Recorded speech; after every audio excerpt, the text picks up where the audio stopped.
Como assim chegamos em dezembro? Bom, então está na hora de mais uma retrospectiva da Super Rádio Tupi. Esse ano foi um ano de muitos eventos. Tivemos carnaval, lembram? Depois de muito tempo de pandemia, o carnaval voltou. Tivemos também eleições, muitas manifestações. Tivemos até Copa do Mundo, mas o Brasil não trouxe o Hexa. 2023 está chegando e chegando também então a hora da retrospectiva do jornalismo da Super Rádio Tupi. E vamos começar pelo mês de janeiro. Como não lembrar das campanhas de vacinação? Era um momento de quase despedida do coronavírus. Foi uma operação que o Ministério da Saúde fez, colocando aí as crianças na faixa etária de 5 a 11 anos de idade para começarem a receber o imunizante. Janeiro também foi marcado por um crime que chocou o Brasil e até o mundo, por que não dizer? A morte do congolês Moise Kabagambi, de 25 anos, foi morto em um quiosque na Barra da Tijuca, onde ele trabalhava como atendente. Após uma discussão, o jovem foi espancado durante 15 minutos por 3 homens e o caso gerou revolta em toda a população. Houve várias manifestações na época, né? E até o governador Cláudio Castro classificou o ocorrido como uma barbárie. E o mês de janeiro fechou com uma perda gigante para a música popular brasileira. Elza Soares. A grande Elza Soares nos deixou aos 91 anos de idade. A causa da morte, considerada como uma morte natural, mas uma perda enorme para todos nós que jamais esqueceremos a grande Elza Soares. Bom, fevereiro a gente já sabe que é o menor mês do ano, mas não foi menos agitado e trágico por isso. Lembram das chuvas em Petrópolis? A cidade ficou completamente submersa. Mais estragos provocados pelas chuvas na região serrana. Petrópolis teve a maior tragédia da sua história. O desastre superou o número de vítimas das chuvas de 88 e até de 2011, chegando a 233 mortos. Foram mais de 600 desabrigados. Imagens que nunca mais sairão da nossa memória. A cidade imperial ficou completamente destruída. Foi em fevereiro também que, depois de muitas ameaças, a Rússia decidiu invadir a Ucrânia. Segundo especialistas, a invasão russa foi a mais grave crise militar na Europa desde a Segunda Guerra Mundial. Desde o começo do conflito, estima-se que pelo menos 240 mil pessoas morreram.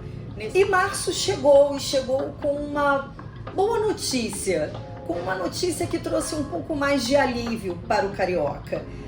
O fim do uso das máscaras.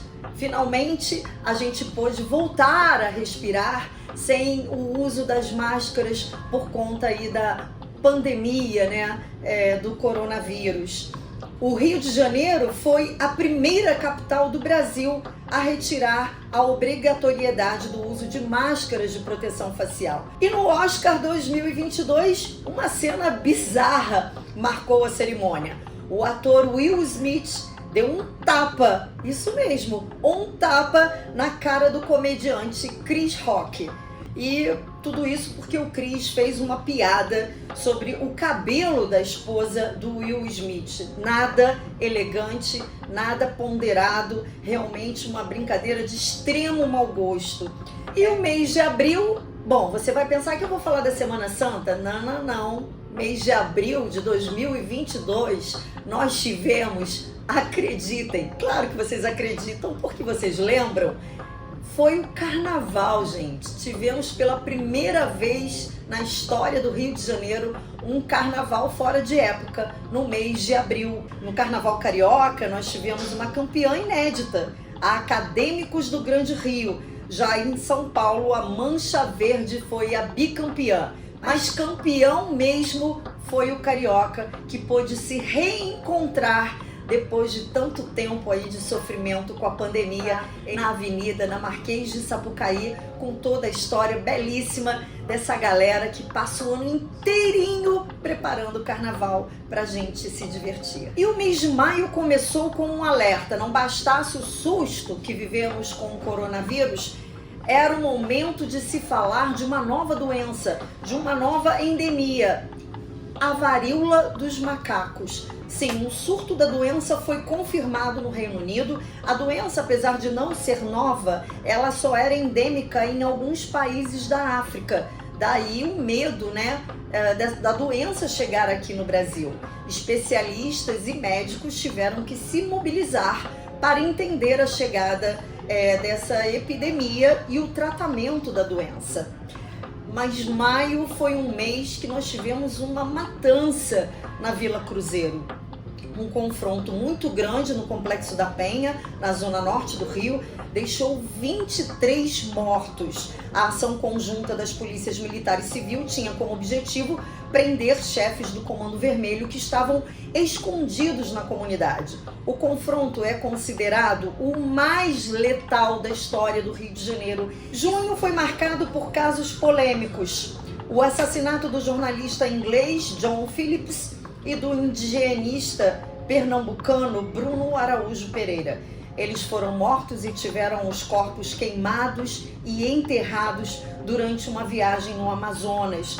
O caso ganhou repercussão nacional e internacional porque ambos eram conhecidos por defender os indígenas e a Amazônia de atividades criminosas. E um vídeo divulgado pelo portal The Intercept Brasil mostrou o caso de uma juíza de Santa Catarina que encaminhou, né, a situação de uma jovem, uma menina de 11 anos, grávida, ficou grávida após um estupro. Essa juíza, ela queria que a menina mantivesse a gestação. Era uma gestação de 22 semanas e isso causou uma grande polêmica em todo o Brasil, né, em todo o país. Todo mundo queria dar uma opinião sobre esse caso, né? Cada um com a sua linha de pensamento, mas a juíza achava que dentro da legislação essa menina deveria manter a gravidez, o que não era vontade da própria menina, que era uma criança, e nem da família dela. A menina chegou a ser afastada da própria mãe e a mãe, a única coisa que a mãe pedia à justiça na ocasião era ficar perto da filha para poder pelo menos dar um amparo nesse momento de tanta dificuldade, né, e de tanta pressão também. No final de tudo, após a repercussão, né, enorme, nacional, a interrupção da gestação foi realizada. Bom, junho foi um mês também marcado por uma mega operação de policiais militares e civis, mas dessa vez foi no Complexo do Alemão. Pelo menos 18 pessoas morreram, um cabo da Polícia Militar, uma mulher de 50 anos e 16 criminosos. Vocês vão lembrar daquela história macabra de um anestesista, sim, um médico anestesista que estuprou uma mãe durante o trabalho de parto. Essa história chocou o mundo inteiro.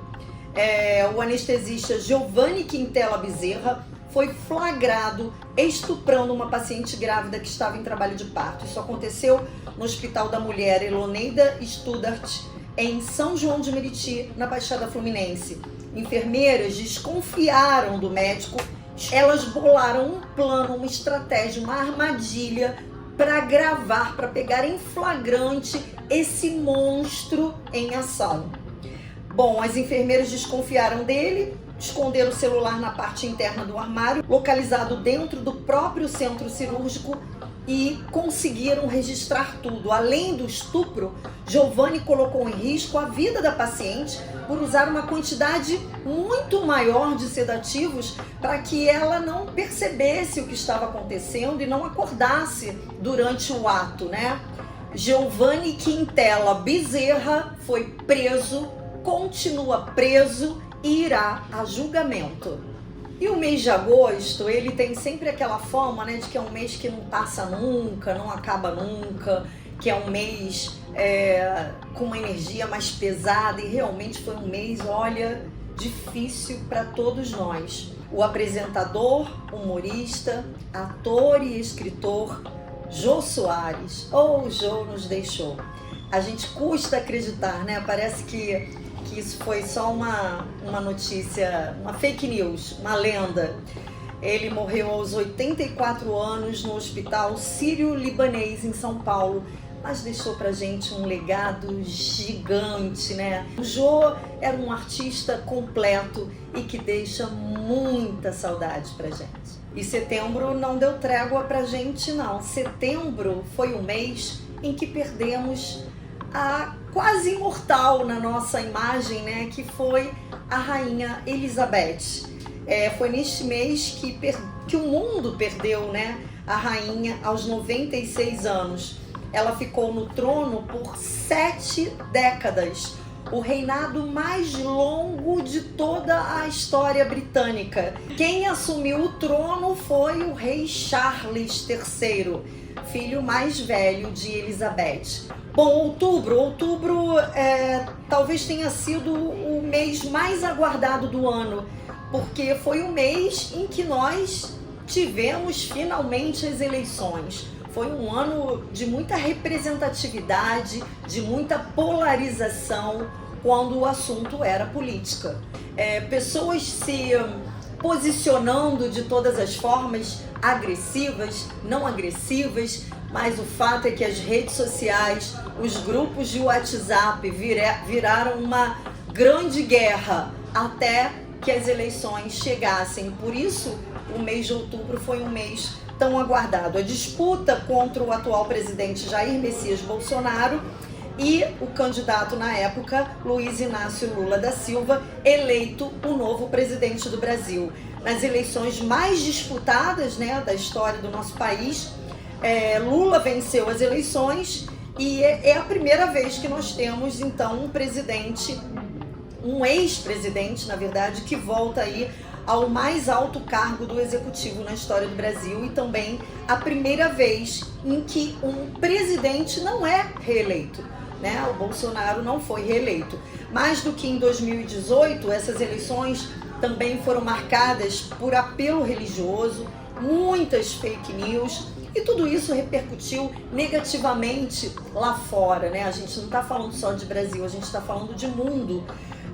O resultado nas urnas, após a divulgação, né, desse resultado, no mesmo dia, várias manifestações antidemocráticas aconteceram, foram registradas por todo o país, caminhoneiros fechando as estradas, todo tipo de intervenção para tentar silenciar o resultado das urnas. Bom, e ainda na política, foi em outubro também que o ex-deputado federal Roberto Jefferson jogou, acreditem, né, uma granada e atirou contra a própria Polícia Federal que esteve em sua casa. Os agentes foram até lá, na casa do ex-parlamentar, a pedido do Supremo Tribunal Federal, para cumprir o mandado de prisão que havia sido expedido, né? 2 policiais ficaram feridos. Roberto Jefferson cumpre prisão domiciliar desde janeiro. E também foi em outubro que, depois de vários acordos, o bilionário Elon Musk comprou a rede social Twitter por 44 bilhões de dólares. O que eu faria com 44 bilhões de dólares? Bom, ele comprou a rede Twitter, o equivalente aí, fazendo uns cálculos aqui, 235 bilhões de reais. Desde que ele assumiu a empresa, Musk demitiu mais de 4.500 funcionários. Suzane Naspolini, jornalista, uma querida no nosso meio, nos deixou ainda tão jovem, né? Ela lutou durante muitos anos contra um câncer e todos nós, de alguma forma, acompanhamos o trabalho dessa guerreira, né? Essa jornalista competente, essa jornalista diferente, que deu um ar, uma outra roupagem, né, para o jornalismo, dentro das comunidades, próxima, né, das pessoas. E então, assim, foi uma data que emocionou a todos nós, mas não só nós, jornalistas, não, mas todo mundo que teve a Suzane por perto, né? E principalmente a filha dela, Júlia, que foi outra guerreira, acompanhou a mãe de pertinho ali até o último minuto, pedindo orações. Enfim, foi realmente uma perda gigante, mas a Suzane, assim como a Rainha Elizabeth e tantas outras pessoas memoráveis que nos deixaram nesse ano de 2022, também deixou um legado gigante, né? Uma história linda, uma imagem do que representa verdadeiramente uma mulher na sociedade brasileira, uma mulher dentro do jornalismo. A Suzane é uma guerreira e merece essa pequena homenagem e lembrança dentro dessa retrospectiva. Se a gente pudesse, a gente passaria a retrospectiva inteira falando da Suzane Naspolini. Em novembro, Flor de Lis foi condenada.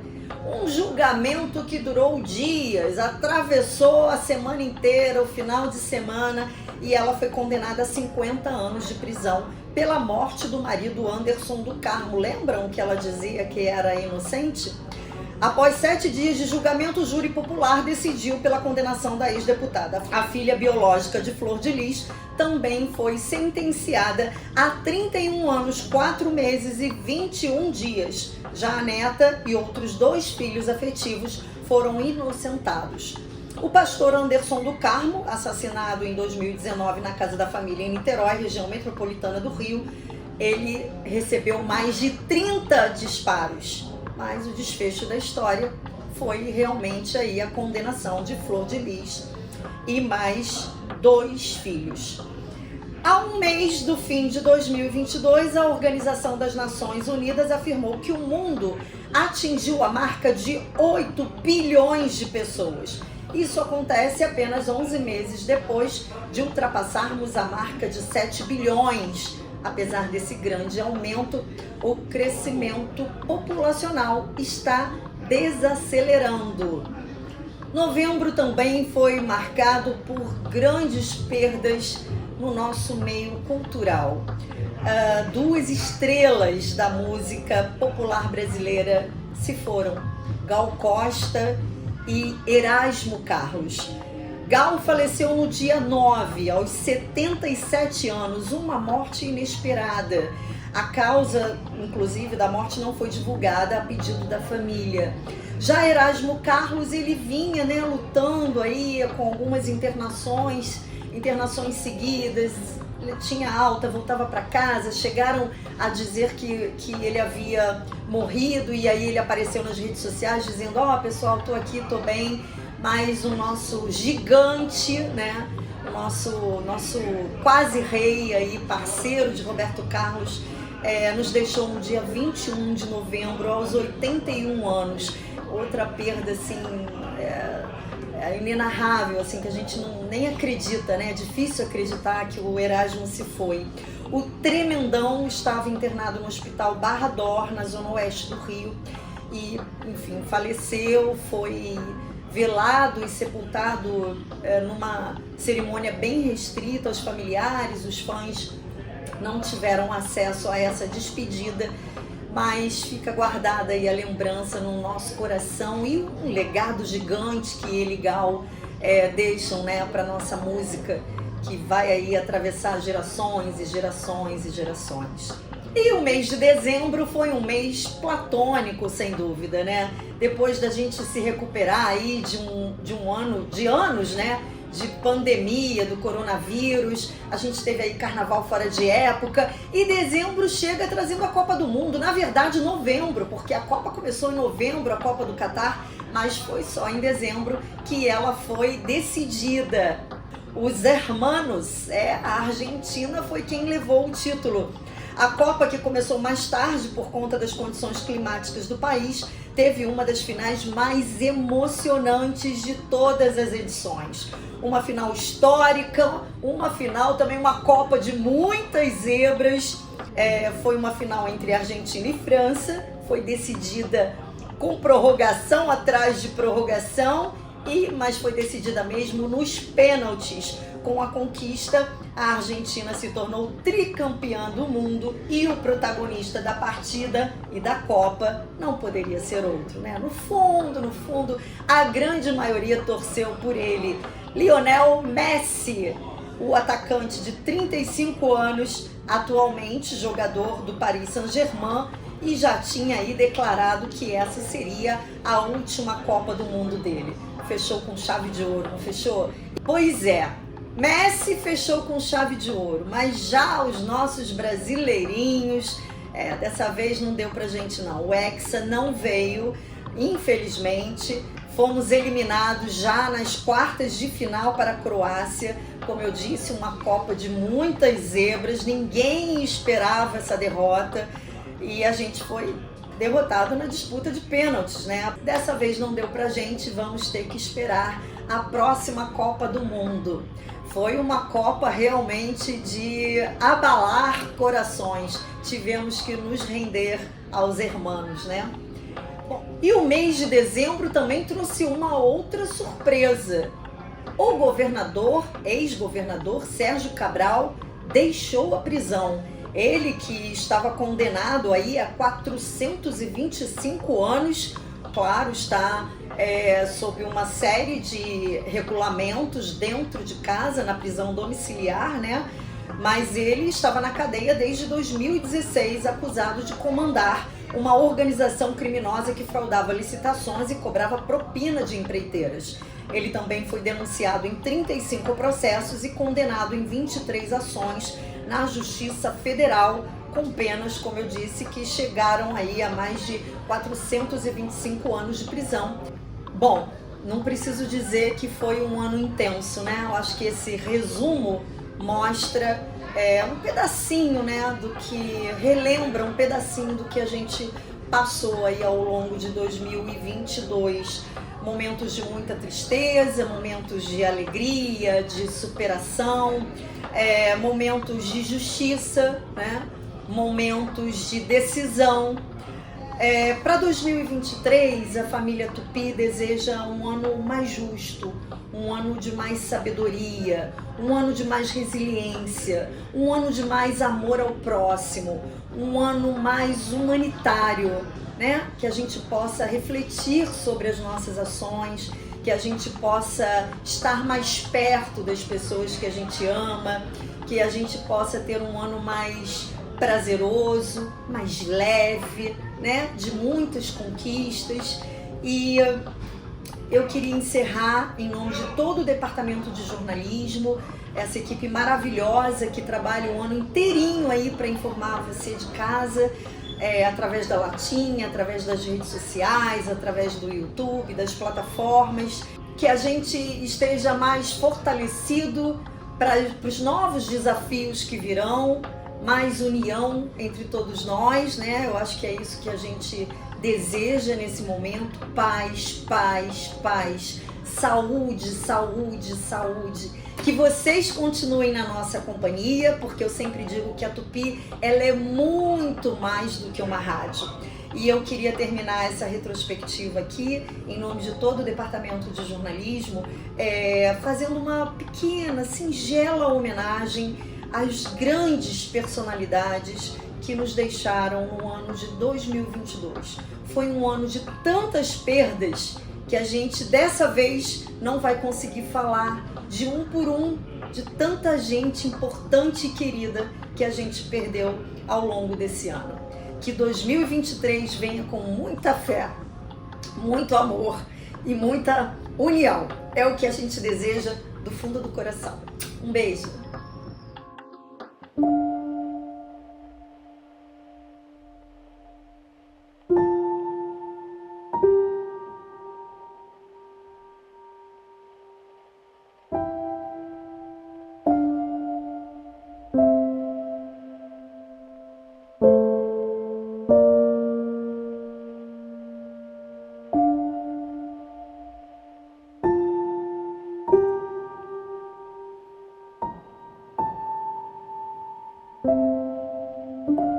Edson Arantes do Nascimento, Rei Pelé, o maior jogador da história do esporte, Seu legado ficará eternizado para o Brasil e para o mundo.